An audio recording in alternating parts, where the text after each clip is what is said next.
Welcome to Sun City News. I'm your host, Norma Taylor. We're covering these stories for you this week. We bring you some important community association news. Our news team covered the holiday social and tree lighting ceremony. And we learn about Family Promise, an organization helping children have a permanent home. Those stories and more coming up. Sun City News starts now.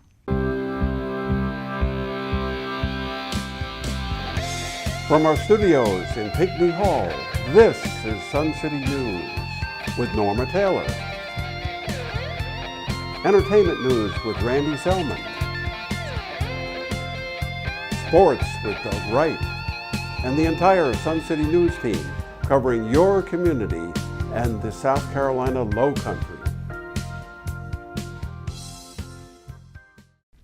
The next Board of Directors quarterly meeting is at 2 p.m. on December 11th at Pinckney Hall. An agenda for the meeting is available online at suncityhiltonhead.org, as well as in the most recent issue of E-News Weekly. All residents are welcome to attend. Volunteers are needed for the appointment of 2 non-voting resident alternate seats on the Board of Directors. Residents are welcome to apply for the one-year term, which begins in January 2020. Applications are available on the community website under Membership Announcements and will be accepted through Friday, December 13th. Securitas will host Beaufort County Sheriff's Office Sergeant Eric Calladine at 3:30 p.m. on Wednesday, December 11th at Hidden Cypress to present a lecture on elder abuse and exploitation.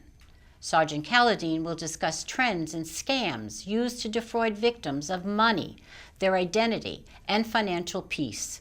All residents are welcome to attend. The Community Association has partnered with the Salvation Army to host an angel tree at Palmetto Commons this holiday season. The Salvation Army Angel Tree program provides gifts to Beaufort County children in need. If you'd like to sponsor an angel, please stop by Palmetto Commons and select an angel wish list card from the tree.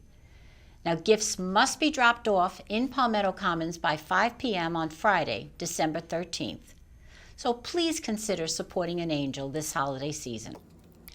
Learn more about the Community Association senior management staff in bios available on the community website. Visit suncityhiltonhead.org.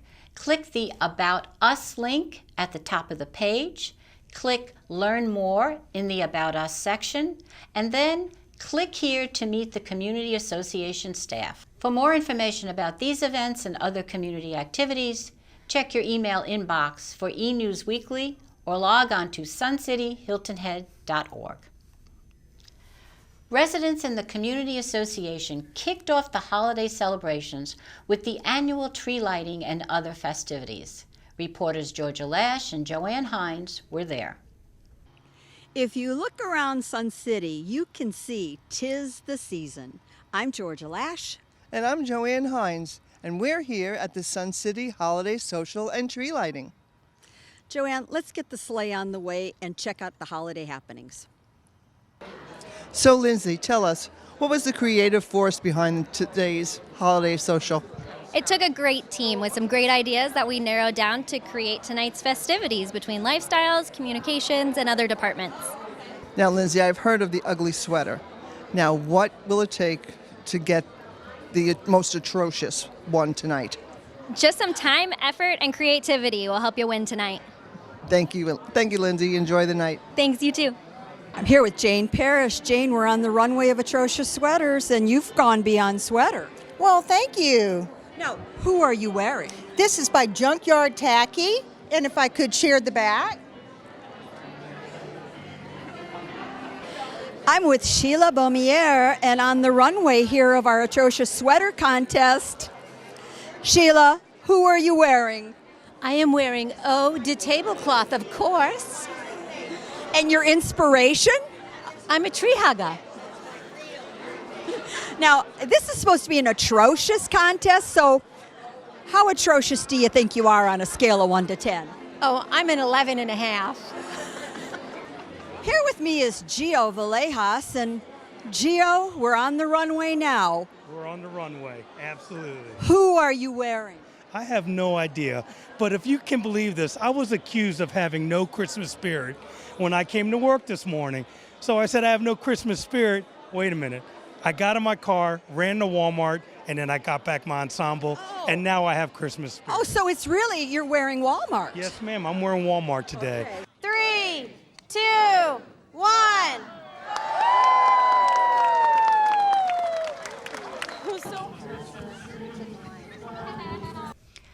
Family Promise was founded on the belief that Americans are compassionate people who want to make a difference. Their promise is to link those in need with those who want to help. Here are the details. Well, we welcome Linda Halpern, Executive Director of Family Promise. Now, Linda, the Family Promise concept is helping homeless families with children become independent. How do you find the families that need the help? Most of the time they're through referrals. The Department of Social Services will refer families to us, Bluffton Self-Help, Deepwell, other social service agencies in the area that maybe the families have gone to for assistance. But more often than not, families will Google. They let Google be their friend and they Google homeless shelters, and that's how they find us. Okay. Family Promise is a national nonprofit organization. So where does your funding come from? Well, we are one of over 200 affiliates throughout the country. And as a matter of fact, recently we were the recipients of the Sun City 100 Plus Women. We were chosen as their organization for the quarter. So organizations such as 100 Plus Women, but we receive about 38% of our funding through grants. I do a lot of grant writing. We have an incredibly generous community. 20% through fundraising efforts. We work with a lot of organizations who do fundraising activities on our behalf, and we also have a big fundraiser in the spring that brings in a lot of income for us, and then just contributions. Good to hear. Good to hear. Now, how can our Sun City residents help to assure that every child has a home? Our biggest need is always volunteers. We're very blessed in this community because we have in this entire area a lot of people who are very generous with their treasures but also with their time and talents. And we go through, and our families go through, a lot of bathroom tissue and paper towels and any kind of paper products and laundry detergent, gift cards to Walmart. We get a lot of donations, but sometimes there are things that we don't have in stock that are very specific for a family, depending on their size and what their needs are for work. So gift cards in any denomination to Walmart are always graciously accepted. Thank you so much for coming on the show well, and thank telling you. us what a wonderful organization, and much success. Hope you Thank get you. every child a home. I hope so too. Coming up on Sun City News, our wine whisperer Tina Thompson's here with more on your holiday wine selection. Reporter Joanne Hines checked out St. Andrews Lane's 20th Lights anniversary. We'll be right back after these messages. Our wine whisperer's here. And Tina, were you a Girl Scout? And how about giving us some tips to be prepared this season? Let me tell you, when it comes to wine, you got that right. Ever live in fear that someone may elect to drop by on short notice or unannounced during the holidays? Well, here are some easy tips for wine preparedness for the novice and seasoned host without the stress. Let's break this down into two categories, white and red. Pair strong cheese with robust wine and delicate cheese with a delicate wine. Begin with a decent box white and red, Pinot Gris and maybe Merlot. Their size, 3 liters, will last at least a month. Side cheeses could be a mild and a sharp cheddar, which always works. Now for your experienced guest, white, 2 choices, possibly Sauvignon Blanc and Prosecco paired with a Brie, either heated or room temperature, and a Camembert. I would even have a Tempranillo wine and goat cheese on standby. In a red, a hearty Merlot or Pinot Noir, and a hefty Old Vine Zinfandel. Pair with Havarti and Italian soft Gorgonzola. Now be smart on your bread or cracker choices, nothing too flavorful. Now, for those guests that insist on using ice cubes, have white ice available. These are reusable ice cubes. A side fun dish is fresh apples with caramel dip. Get the snack pack. In other news, a French space startup is launching wine into orbit. Quartz reporter Tim Fernholz tells of French entrepreneur Nicolas Gamet and co-founder Emmanuel Etcheparet of Space Cargo Unlimited, who aim to perform biological research in the microgravity of Earth's orbit. Begun in 2014, the research project plans to fly experiments on rockets, Blue Origin, and SpaceX as soon as next year. On November 2nd, they launch a dozen bottles of the finest wine to the International Space Station on a rocket built by Northrop Grumman. They are believed to be the first glass bottles flown in the orbiting laboratory.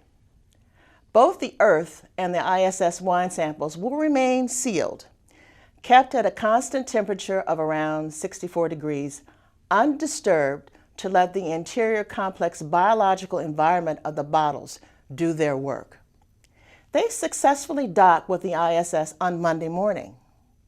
There's nothing better than alien wine. Enjoy your holidays. Thanks for watching. I'm Tina Thompson.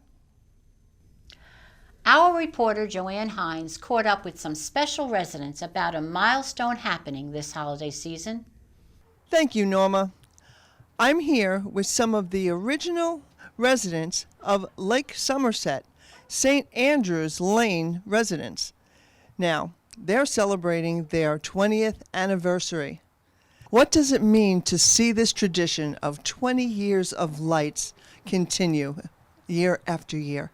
I think it's wonderful.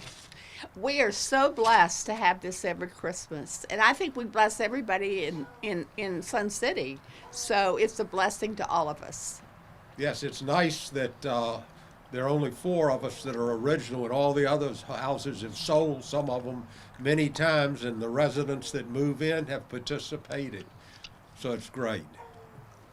I agree with Bill. We've been very fortunate. All the new neighbors that have moved in, that everybody gets into the spirit of the holiday along with us, and we hope to keep carrying it on for as long as we can. This is Janet and Dave Jacoby's home, and they're going to host this celebratory party this evening. Hello, Janet and Dave. Hello. Well, they say it takes a village. Now, what has made you decide to have this party in your home this evening? Since so many people do live far away from their families at Christmas, it's a nice time to get together with St. Andrews, who is like a family. So this is one of the reasons I decided to host, because that's what Christmas is all about. Well, gentlemen, how have things changed after starting this tradition so long ago? When we started, most of the men were under 65, and we were rather useful. Today, there are only a couple of new folks that are under 77, and we used to light the common areas, and 3 years ago it sort of became very difficult to go up all the ladders and do all the things, and we just decided we're not going to do the common areas. We would just have everybody could light up their house however they wanted, and that we would have a street party to celebrate the holidays. Still much more to come on Sun City News. Kiss Me Kate is covered in Randy Selman's entertainment report. Reporter Chris Chase gets a close-up on service dog training. And Doug Wright reviews the year's sports for his report. We'll return after some messages from our sponsors. Well, it's time for entertainment. And Randy, Kiss Me Kate. What a fabulous show. It was definitely worth the trip to Hilton Head Island to see it. Yeah, I wish I could have joined you. And I understand that while you were there, you had the pleasure of speaking with Mark Martino, the director, to tell us all about what's happening in front of the stage and behind. Yes. Let's take a look. Well, I'm here with Mark Martino. And Mark, you're the director here of Kiss Me Kate over at the Art Center of Coastal Carolina. Give us a little synopsis. Everybody familiar with Kiss Me Kate and Cole Porter, but tell us a little bit about the show. Sure.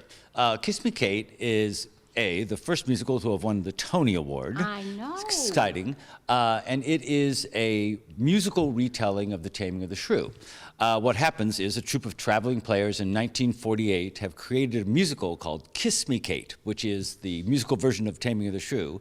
And in the show within the show, the two leads have the same problems that the two leads in The Taming of the Shrew have. So they're, Petruchio and Kate mirror Lily and Fred, which is a whole lot of fun to watch. That the complications of the show are the same complications they have in their married life.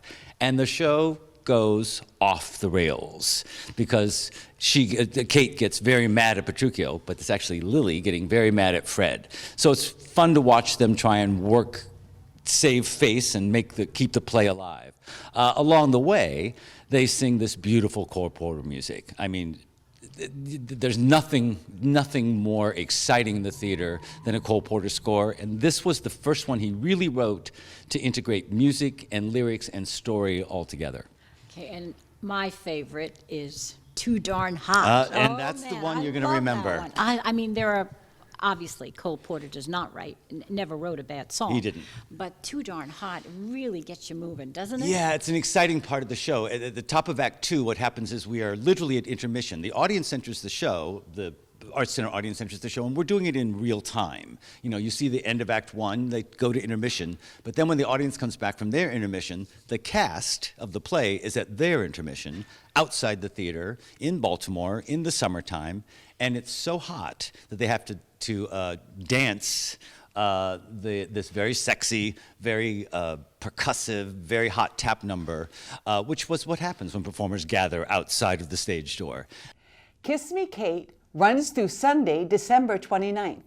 Tickets are available by calling 843-842-2787. And remember, mention that you live in Sun City and receive $5 off the price of your ticket. I'm Randy Selman, and that's your entertainment report. Remember, life is entertaining, so don't miss the show. What are canine companions and how do they get trained to help our residents? Reporter Chris Chase starts a series on service dogs to give us an introduction to Oliver and all the details on his training and career beginning as a canine companion. We're here with Ann Redless to find out about Canine Companions. Now, Ann, what exactly is Canine Companions? Canine Companions is an organization that started way back in 1975 to help people providing service dogs for people with adults with disabilities. Children, are companion dogs with disabilities such as autism, cerebral palsy, in wheelchairs for whatever reason. And we also, the dogs are provided for facility dogs to nursing homes, to universities, to domestic violence shelters, in court cases, and also for those who are hearing impaired. So these dogs are bred and out in Santa Rosa, California area where our national headquarters is. They're breeder caretaker dogs all around 50 miles of Santa Rosa. Then the dogs at 8 weeks are brought to the national headquarters. They're checked over. The vet checks them over. Their ears are tattooed, and given their vaccinations, initial ones. Then they're put on airplanes and flown to wherever there is a puppy raiser that is willing to share their lives with them for the first 18 months of their lives. Well, it's wonderful. And as a puppy raiser, let's see Oliver. Now, how many puppies have you raised? Oliver is number 5. That's wonderful. Now, what exactly can we look forward to watching Oliver do besides squirm? Socialization is a big part of my puppy raising. Taking him out in public after 5 months or so, once he gets housebroken and everything. Also, there are about 30 commands that I will be teaching him along the way. They're kind of broken down into months. So up to 4 months, he'll be learning to respond to his name by looking at me, doing sit, hear. So there's all these types of things early on, but there'll be more as we follow him in his journey. Well, Doug Wright's here for some sports news. And Doug, what a year 2019 has been in sports for our residents. It was a good one. I do have some congratulations to give out. Plus, you know these residents, Norma. The year's not over yet, and there will be more to come. As this calendar year winds down, let's take a look back at some of the amazing things which happened on the Sun City sports, starting with the formation of the Sun City Golf Club. Avid golfers possessing GIN indices with the aid and cooperation of Director of Golf Charlie Kent and the Men's and Women's Golf Associations formed the club to improve communications with residents and generally promote the game of golf. Under the leadership of Bruce Rosenthal and Bernice Fetter, the club has issued a weekly newsletter to over 1,700 members, taken over the handicap system, and sponsored several community-wide events. In addition, committees have been formed to ensure rule changes are properly addressed and to promote golf course stewardship and nature tours of our beautiful courses. Kudos to Bruce, Bernice, and board members C.J. Oramus and Jack Simpson for a job well done. In addition, Sun City has celebrated state championships in swimming and men's and women's tennis in the last 12 months, along with the regional play of our traveling softball teams and local leagues, and Sun City has hosted tournament play in pickleball and croquet. Improvements to the sports park and the Argent Lakes facilities were undertaken, and sporting club memberships expanded significantly. Despite the challenges posed by winter temperatures, next week will feature a bocce club competition against the Dato Island Club and the Superintendent's Revenge Golf Tournament.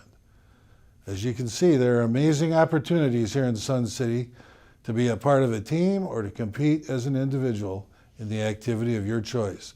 So put down those electronics and get your body in motion. Doug Wright, Sun City Sports. Well, that's the news for this week. Thanks for watching our show. We invite you to check out Sun City TV's weekly program schedule in Sensations magazine. And now check highlights and alerts on Twitter at Sun City TV HHI. Also, email us at suncitytvhh@gmail.com. Now, to see extended coverage of your favorite news segments, tune into Extra. Check the current Sensations magazine for daily times. Make sure you tune in next week to find out all the news that's happening in your community. And in the meantime, I hope your week is full of only good news. For Sun City News, I'm Norma Taylor, and I'll see you next week.